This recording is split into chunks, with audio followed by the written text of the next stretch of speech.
Hi, welcome to the Portfolio Risk Findings Contextualize Your Third-Party Risk webinar.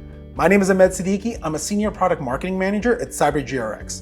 For those unfamiliar, we are the world's largest third-party cyber risk data exchange with over 13,000 attested assessments, data on over 250,000 companies, and offer a wide range of portfolio or vendor-specific features to help you understand the risk you're facing today and provide insight on which controls are leaving you vulnerable so your team can make confident decisions with data you can trust.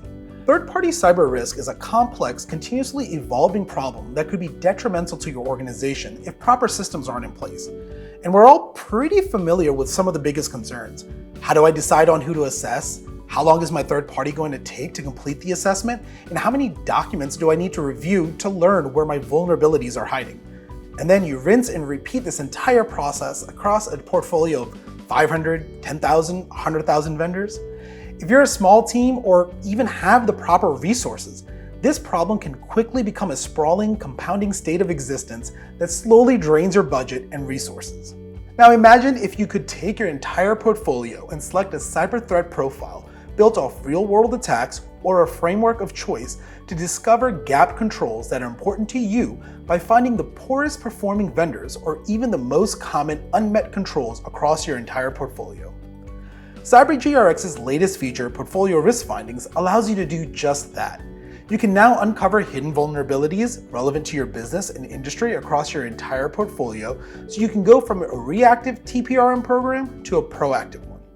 Today, we will dig into how to use Portfolio Risk Findings, run through some scenarios that many of our customers face, and show you how you can move your TPRM program forward. But I'm not here alone. Today, I'm joined by a few fantastic guests. Hi, my name is Courtney Cohen, and I'm the Senior Director of Product at CyberGRX. Hi, I'm Gary, and I'm the Vice President of Strategy and Business Transformation for CyberGRX. Hi, I'm Katie Berry. I am a Product Owner at CyberGRX. Katie, as the product owner of Portfolio Risk Findings, I'd love to hear, how did this feature get started? Portfolio Risk Findings started initially as an Excel spreadsheet that our sales associates were generating for a customer, comprising of strictly a ranking of all of their attested Tier 1, Tier 2 assessments by a count of yes, no answers to our controls when mapped to a given framework. It essentially provided them with a portfolio level mapping, which is a concept spun off from our individual company framework mapper tool. That quickly became a hit, and more customers began requesting this data since they found it so helpful towards quickly gaining insights into who their poorest performing third parties were. And at this time, it was a manual process, however, and it took quite some time to generate those reports by our internal team. To make this data more accessible, quicker to deliver, and have helpful in-platform visuals to convey the data, Portfolio Risk Findings was born. And we made it even better, though, by truly making it portfolio level wide through the inclusion of predictive data. So when your portfolio does not have a Tier 1 or Tier 2 assessment available to map to, we leverage predictive data. So essentially, no matter the size of your portfolio, every third party can be fully mapped to so that you can quickly isolate problematic third parties and controls across your entire portfolio. That is pretty cool, and kudos to your team and everyone involved in bringing such a powerful feature to life. Katie, could you share some of the goals your team wanted to achieve when building this feature?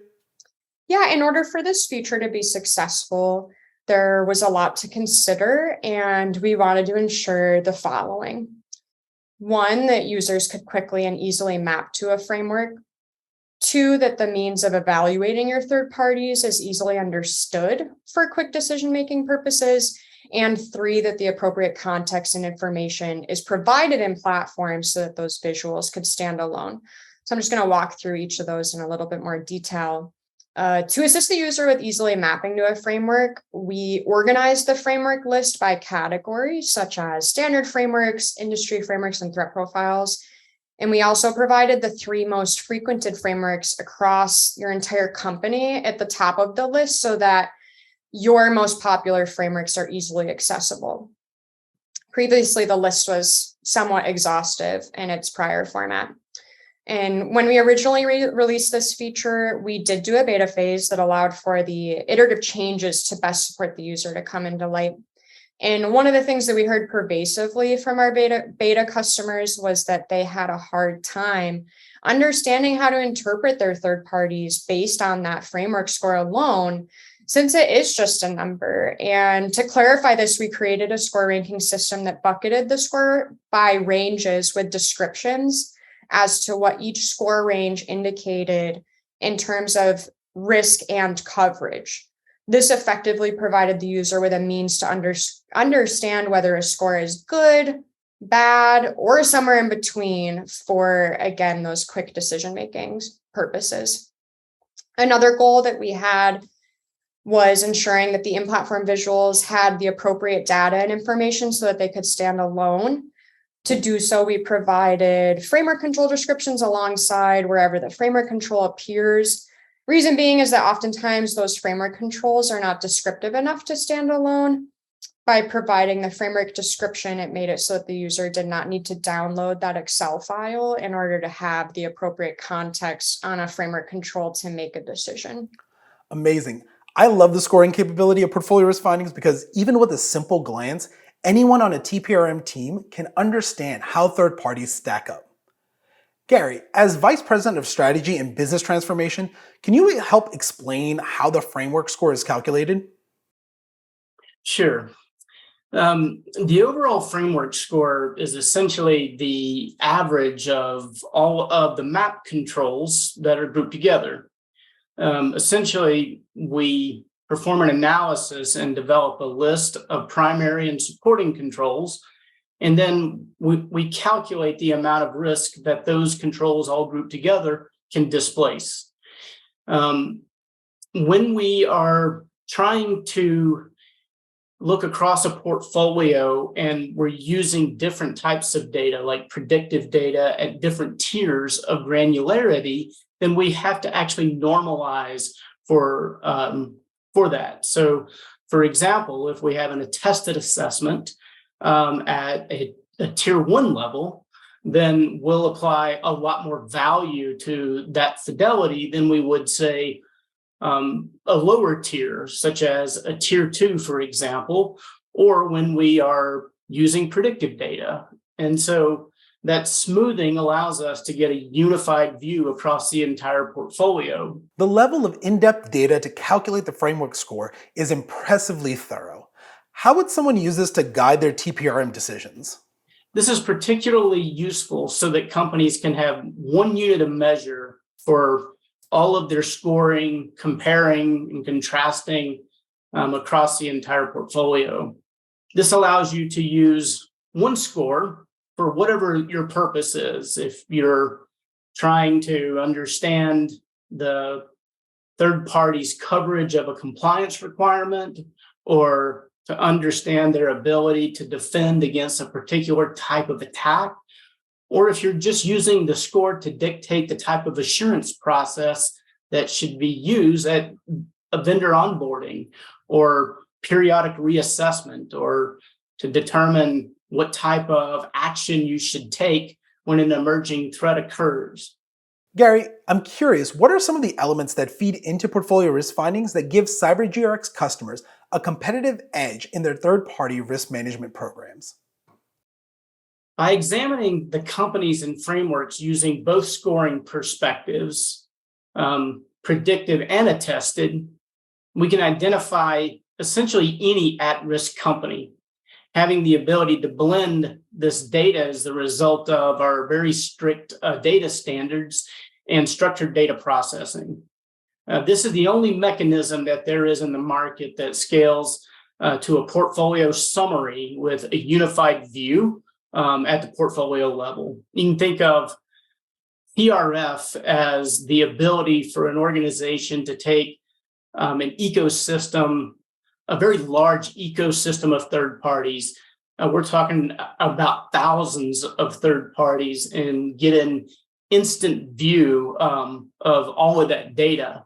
The ability to immediately understand and learn the context or magnitude of what's going on in your entire portfolio so you can drive action, confidently decide what you want to focus on, or even be able to go directly to a third party with data in hand to start discussions seems so valuable for TPRM teams that are under-resourced or just want to get ahead of potential security concerns. My last question to both of you is, what is your favorite aspect of portfolio risk findings that you're most proud of? Yeah, that's a great question. And to speak to that, I'm going to tell a quick story. So just recently, one of our customer success team members reached out with an urgent request from a customer stating, quote, "We have a third party that showed up with a possible breach with the Royal ransomware. Do we have any ways from CyberGRX to determine who else would be susceptible to this ransomware?" Since we already had generated a threat profile for Royal ransomware earlier in March, they could quickly and easily locate their most susceptible third parties through the lens of the Royal ransomware threat profile across their entire portfolio within seconds. As a result, the customer was able to proactively get ahead of a potential breach by mitigating any risks that were exposed through portfolio level mapping to that threat profile. This use case is just one of many for this feature, given the ability to map to more than just threat profiles, but it is exactly what this feature was intended to deliver on. And it satisfies the needs of both the user who is threat driven and one that is regulation driven. And the only difference is dependent upon which framework you are choosing. And it's that easy now to weed through all of your thousands of third parties to find those that are problematic in just a single click. There's two primary scoring capabilities within PRF.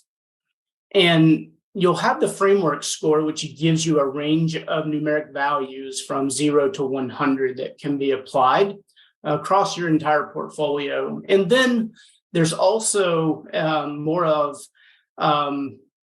a qualified kind of a ranking label, which is a little bit more accessible, if you would.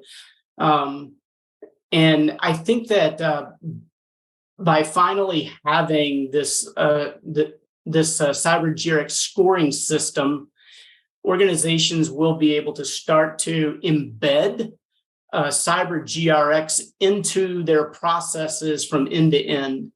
Now that you know how portfolio risk findings works, let's jump over to Courtney Cohen, our Senior Director of Product, to get a lay of the land and show you how easy it is for you to understand the context of your portfolio with a few easy clicks. Courtney, could you give us a tour of what our users see when they drop into portfolio risk findings?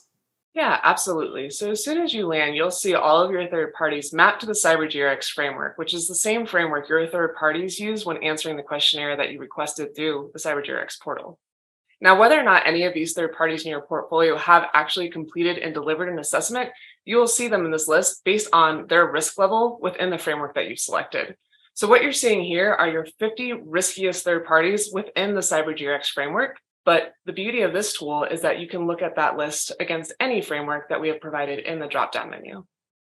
Below the list of your riskiest third parties, you'll also see which control areas have the largest gaps across your third parties. So here you see that you have 30 out of 50 of those third parties have a gap with control 1141. This view helps you understand where you might have the most significant impact in making changes across your ecosystem and your third-party landscape and help you allocate your resources accordingly. Third-party cyber risk management is a sprawling, complex problem many teams struggle with. When you're staring at a portfolio of, let's say, 1,000 third parties, then you look at your budget or resources and realize, I can only focus on requesting assessments from a limited number of these vendors. Where does portfolio risk findings come into play to help these teams get a full view of their portfolio's risk? Yeah, absolutely. I think the questionnaire-based risk management approach focuses a lot on gathering data, but leaves a little bit to be desired as far as understanding and utilizing a large cache of data once you get it. So one thing that this allows us to do is very quickly visualize and compare your vendors in one-stop shop view. That's the beauty of our standardized data set. And again, the ability to supplement any non-delivered assessments with our predictive data. So you're really comparing apples to apples and having a full comprehensive view across your entire portfolio. So if we wanted to take a look at the CyberGRX framework or NIST and see how your third parties stack up within that framework. And I mentioned supplementing your view with the predictive data so that you have no blind spots in your portfolio. And the way that you can do that here is if you see the green tag next to Vault Tech or Lawrence Collection Company, that is indicating that that score is based on a predictive data, whereas 0-4, which does not have that green tag, is utilizing their delivered assessment. This data truly is comparable. It is a standardized data set. Our predictive data is shaped exactly like our self-attested data. However, some of the attested data can get old. We know our users typically like an assessment to be 12 months or less, and the reliability of that data obviously degrades as the age of that questionnaire gets older. Our predictive data gets refreshed on a regular basis. So one of your options is also to go back to your filters and set everybody in your third party to show predictive data. So whether or not they have actually delivered a self-attested assessment, you can ask that everybody get shown the predictive data, and this will kind of equalize the data set that we're displaying within your portfolio. Like I said, the predictive data is all going to get fresh on a regular basis. The self-attested data will be whatever age it is that your third party last participated and delivered that assessment. However, we do recognize that some industries will only allow us to rely on self-attested data. So we have that filter available to you as well, if that is the view that is most appropriate for the analysis that you're trying to do across your portfolio. While looking to see which third parties could leave you open to risk, it's also beneficial to understand what are the common denominators of gap controls in your portfolio, because if you have a specific control that is gapped by 30 different vendors, you will need a proactive strategy for your third-party risk management program. How does portfolio risk findings help you discover the most common gapped controls? Yeah, I think that's a really good question. When we're working with really large ecosystems, like many of our users are, it's almost impossible to really effectively be proactive. Again, just given the time and demand of investment that these questionnaires require. And usually by the time you receive a questionnaire, it might be time to even reassess them and stay on top of what their evolving risk posture looks like. We know that risk isn't a static variable. And so having a snapshot in time assessment of that risk isn't incredibly effective if you want to try to proactively manage that risk and make sure that you're making the right decisions at the right time and have a priority of what those resources are doing. So again, looking at the portfolio risk finding feature, we can keep it with the CyberGRX control framework, and just going down, we know who our riskiest third parties are. We've talked about that quite a bit, but the next chart below the list of your third parties is your risk registry. So this is your priority controls. This is showing you where the biggest gaps exist across your entire portfolio by control area. So this is really showing you a signal on where you might have the most significant impact in your risk posture across your third party ecosystem, targeting these areas of control coverage. So this might help drive first-party risk management activities and might help you train your internal stakeholders what to look for when procuring certain vendors, and give you a little bit of insight on what sort of activities you might want to do to mitigate things across a large area of controls. Because it's unlikely that here we see with control 1141, so if we click into that, we can see that if you click on that caret next to 1141, you'll see that 30 out of your 50 riskiest third parties do not have control coverage around risk monitoring. It's unlikely that you're going to be able to follow up with each of those 30 third parties, ask them to mitigate this control gap, and have them respond to that request in a timely manner. So what this is really telling you is either take a closer look at these 30 third parties and whether or not you want to pursue working with them given the control gap that they're exposing you to, or help you understand what are some first-party activities that you might want to take for your organization to have a better understanding and a better signal as to which first-party risk management activities you want to take to help protect yourself against this gap that a significant number of your third parties is exposing you to. Third-party cyber risk teams use vendors that access many people's data across multiple departments, like payment processing. If I needed to evaluate my current vendors or find a replacement, how can portfolio risk findings help me understand the risk posture of these specific vendors in my portfolio? Sure. So you can definitely look through the CyberGRX framework at who within that industry or department or area of service is your most viable vendor based on their risk posture, understanding, however, that other departments might be using other frameworks besides CyberGRX. So one thing about the CyberGRX questionnaire is that it has enabled a standardized data set that allows us to map to a variety of industry standards. I think one of the most prevalent industry standards would be the NIST framework, which provides a nice crosswalk for our users who are either just getting started with CyberGRX or need to be able to communicate risk findings to other departments and other stakeholders in their organization. So if you select the NIST framework and the portfolio risk findings feature, you will see your list now adapts to what their coverage is and what their risk posture is within the NIST framework.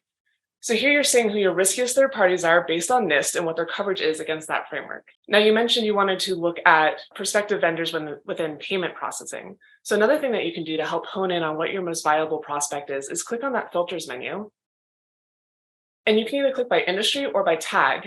And these tags are customizable. So if you've tagged any of your vendors by payment processor, you can click on that and it'll filter the view down to the vendors that you have tagged with that and show you within that category who your riskiest third parties are. And then you can also see comparatively how they stack rank against each other.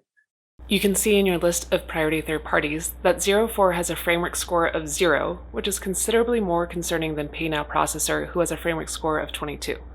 However, with a framework score of 22, PayNow Processor does still have some unmet controls that are relevant to this framework. You can click into that company record to see exactly where those gaps exist and drill down into more details about each. Again, this list of controls displayed in this view is tying back to the NIST framework, which we selected at the beginning of this analysis. And again, that ability to align CyberGRX assessment to NIST or any framework allows users to discuss these control gaps with their vendors or stakeholders in a shared language, allowing for more productive conversation. Compliance is a key factor for every third-party risk program. These rules and regulations change as their respective industries evolve. Maintaining due diligence can become immensely time-consuming. The HIPAA compliance is one of the most crucial rules for the healthcare industry. How would I use portfolio risk findings to make sure the third parties in my portfolio are compliant? Yeah, I think that's a great use case for this tool. So similar to what we've looked at with other framework selections, you'd simply go to that menu and select whichever compliance framework you're interested in taking a closer look at. So if we want to see how your third parties stack up against the HIPAA compliance requirements, you would simply select that framework, and it will map your third parties who have an assessment completed and delivered available in your account, and it'll also supplement the third parties who have not completed an assessment yet. So what you're getting is 100% visibility across your third-party portfolio within this framework, and you don't have any blind spots now. So you can see, for example, 04 has no coverage for the HIPAA framework requirements. Vanguard is doing a little bit better, but still not great. And you can click into that and see exactly where they're gapped. So the controls that you're seeing in this list are HIPAA framework controls, and you can read exactly what it is that they're gapped on.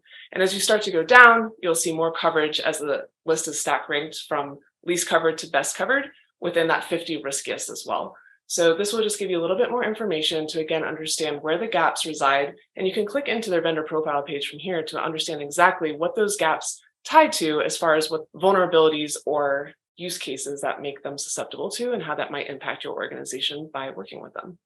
The level of detail provided through portfolio risk findings is required to make confident decisions impacting any third-party risk management program. Gary, what would be some of the next steps for risk professionals? What an organization will want to do after identifying potential control gaps using portfolio risk findings is develop a plan of action to go address the critical and high-risk deficiencies. Using a tested and predicted capabilities in the platform gives you a uniform blend of visibility across your entire portfolio. Beauty of the portfolio risk findings capability is that it brings together 3 of our best features in the platform. Number 1, it utilizes auto-inherent risk. And when you're talking about compliance, you really want to be able to identify those third parties that have access to your most critical cyber assets. And that's already baked into portfolio risk findings. When you're thinking about something like HIPAA, you'll want to be able to make sure and identify third parties that are at the intersection of control gaps and your sensitive data. And PRF does exactly that. The other feature that PRF brings to the table is Framework Mapper. This allows you to approach your risk program based on risk and threats and make compliance a byproduct. The third feature is predictive risk intelligence. And this is that portfolio-wide smoothing that we have that allows you to fill in those gaps when you don't have a tested assessments. Because of our data standardization and structured data processing, it allows our customers to see every single third party in their portfolio in a uniform way and avoid misinterpretation. Once the plan of action is developed, then the customer can go and start to engage with their third parties and develop a remediation plan. Assessment chasing is the elephant in the room that people try not to address. Getting an assessment completed takes time, and it's even more difficult if your organization has highly specialized security requirements. If I didn't have an assessment but needed to make a confident decision on a third party today, how can portfolio risk findings help with the procurement process?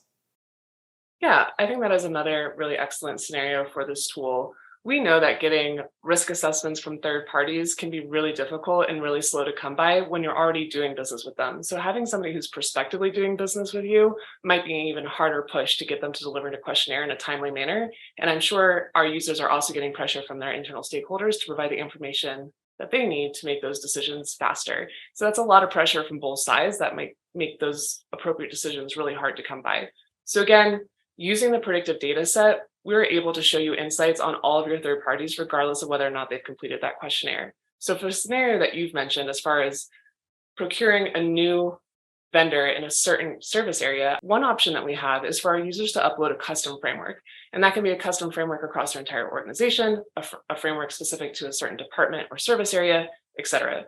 So here we've selected a custom framework specific for evaluating new vendors. And now again, you can see the third parties in your portfolio listed by how they meet those requirements as prescribed by your organization.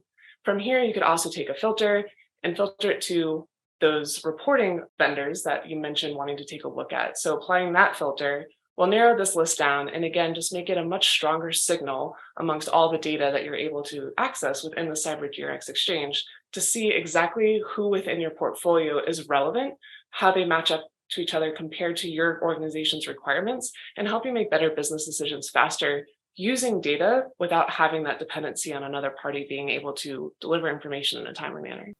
Protecting your data and infrastructure from a potential breach is a critical responsibility of every third-party risk program and requires a 360-degree view of a portfolio. When you're dealing with thousands of vendors and hundreds of thousands of controls and subcontrols, how does portfolio risk findings help find the potentially exploited vulnerabilities? Yeah, so one of the best use cases for portfolio risk findings is again helping our users find that meaningful signal in the noise that can often be created by large caches of data. And in the wake of an event like a ransomware event or a security breach, we don't have the time to go back and solicit self-attested questionnaires and have them delivered and then analyze the answers provided. So again, using the predictive data along with the existing self-attested questionnaires available on the exchange, we're able to provide that data to our users immediately. And then using the framework mapping functionality of this feature, we're able to show them which of those controls matter specifically to that event. So looking here in the menu, you'll see that we have quite a number of threat profiles. These get developed within 24 hours of any cyber event occurring, and then they get updated as we find more information out in the wake of that event. So you see here, we have some generic things like ransom threat profile that will help users understand where they're susceptible to ransomware, both events that have taken place and potentially events that might happen in the future.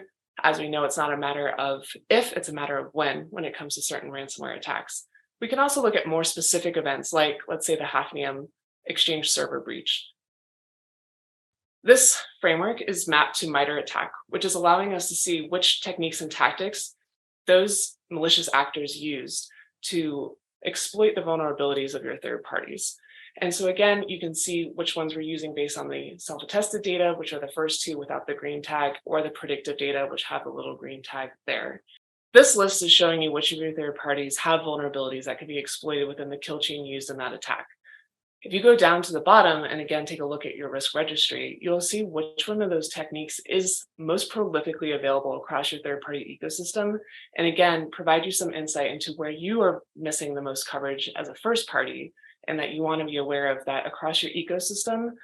Tactic 1195, which is a supply chain compromise, that is something that you are widely vulnerable to and susceptible to an attack based on the third parties that you're working with. So that might be an initiative that you want to take as a first party manager to make sure that you are providing some protection in addition to following up with each of these third parties and asking them to mitigate that gap in their control coverage.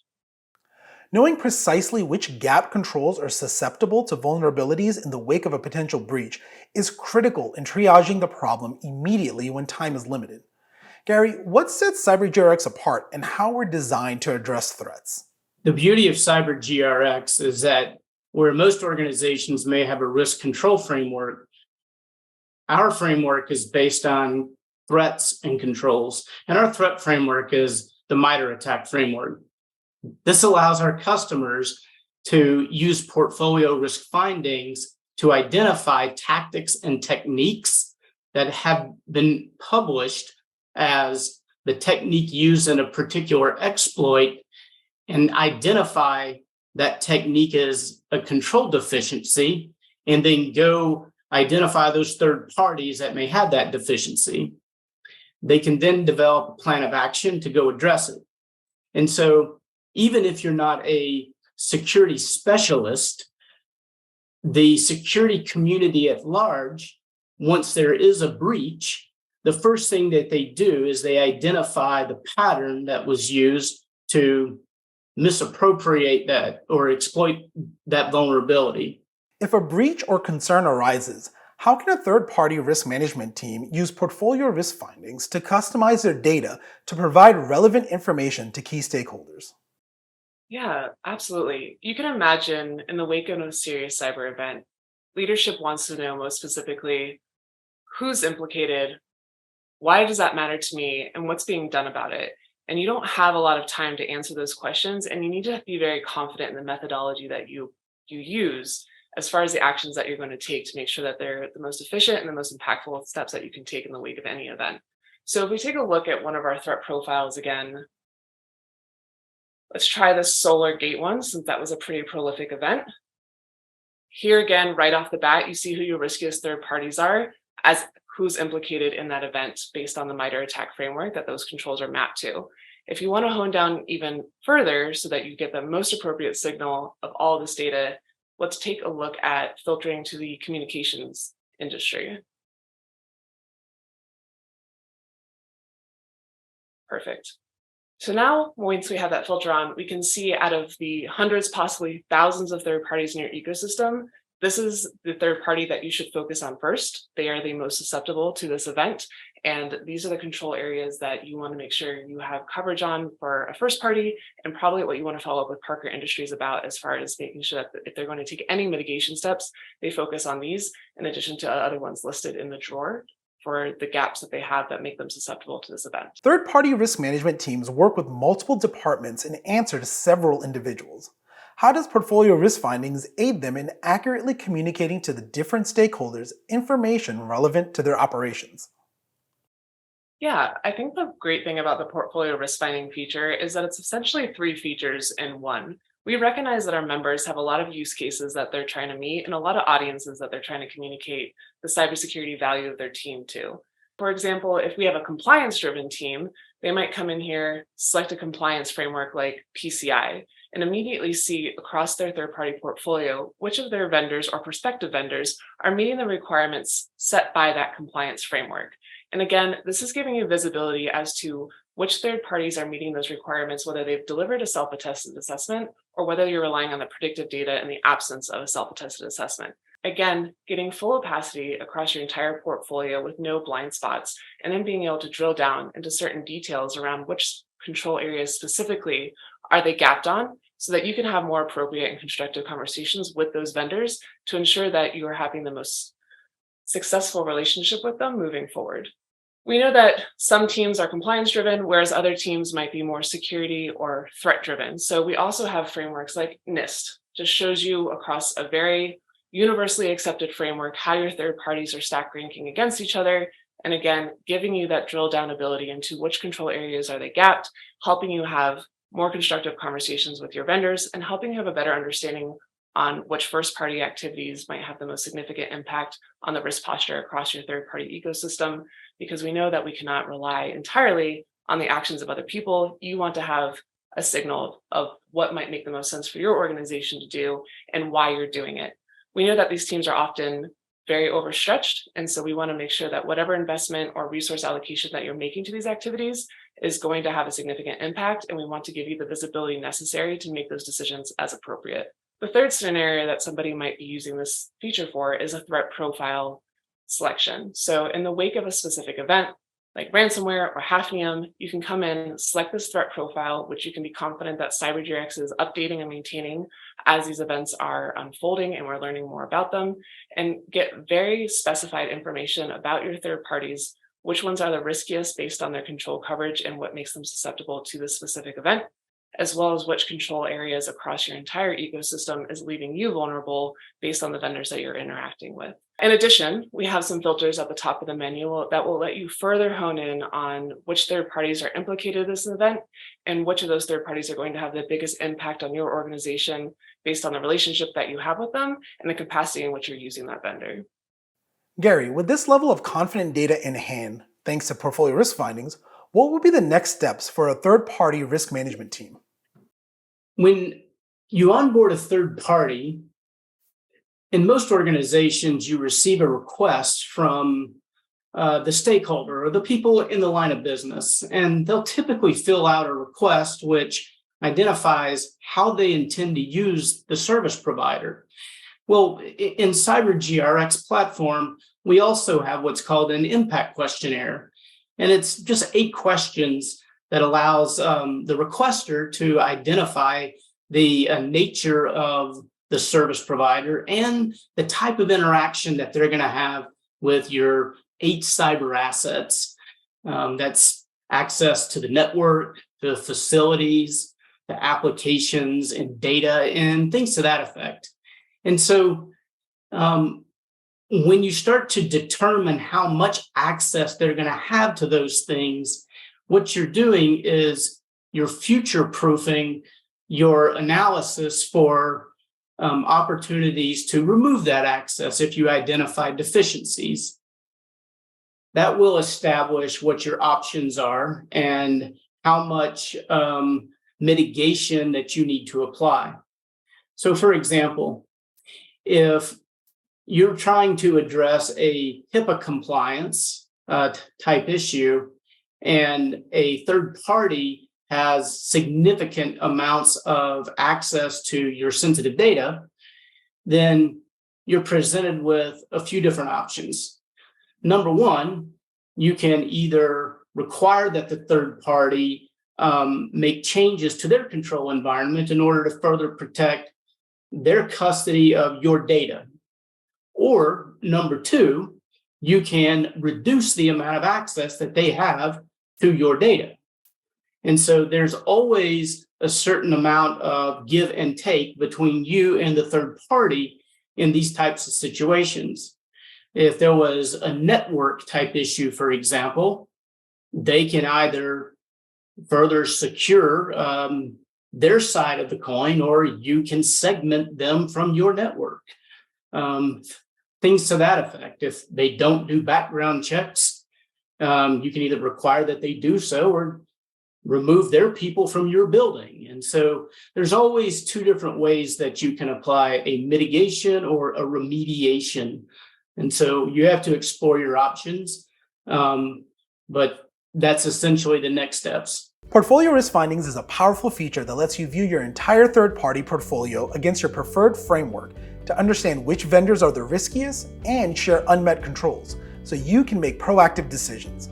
Coupled with access to the world's largest third-party cyber risk exchange with over 13,000 attested assessments and data on over 250,000 companies, make confident decisions with the most trusted data. If you're interested in learning more about the risk in your portfolio, join us at RSA for a free demo of your portfolio at our booth. Visit our website to sign up.